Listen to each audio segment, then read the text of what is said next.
Hello viewers, গত ভিডিওতে আমি আপনাদের কেটে রাখা সুগন্ধি চালের কাজ দেখিয়েছিলাম। আজকে আপনাদের সরাসরি সুগন্ধি চালের খেতে নিয়ে আসছি। এখানে দেখতে পাচ্ছেন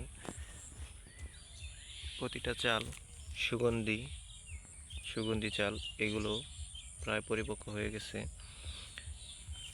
আর কিছুদিনের মধ্যে এগুলো কাটার উপযোগী হয়ে যাবে।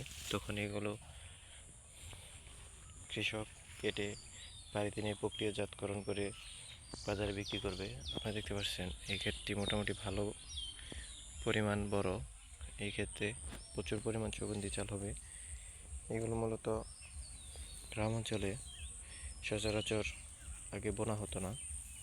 ইদানিং কিছু কিছু চাষি বোনার কারণে এগুলোতে প্রচুর পরিমাণ বেনিফিট পাওয়ার পরে প্রায় সকল চাষি মূলত এই উচ্চমূল্য ধানের প্রতি আকর্ষিত হয়েছে এবং প্রায় সবাই কিছু কিছু অল্প অল্প জমি হলেও এই ধান চাষ করে এগুলো মূলত বাজারে 100 টাকা কেজি বিক্রি করতে পারে ওনারা।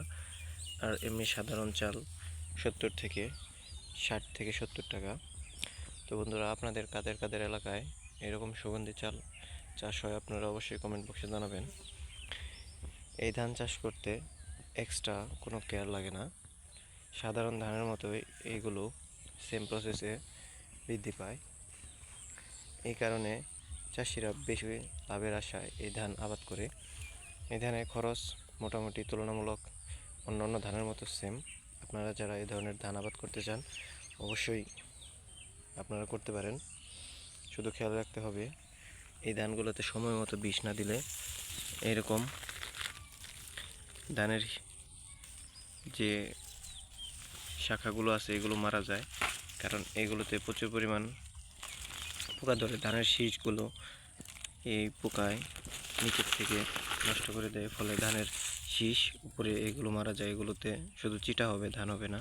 তো বন্ধুরা, আপনারা যারা এই ধরনের ইনফরমেটিভ ভিডিও প্রতিদিন পেতে চান তারা অবশ্যই আমার চ্যানেলটিকে সাবস্ক্রাইব করে রাখবেন এবং পাশে থাকা বেল আইকনটি বাজিয়ে দিবেন। আর আপনাদের মতামত অবশ্যই কমেন্ট বক্সে জানাবেন। ধন্যবাদ সম্পূর্ণ ভিডিওটি দেখার জন্য।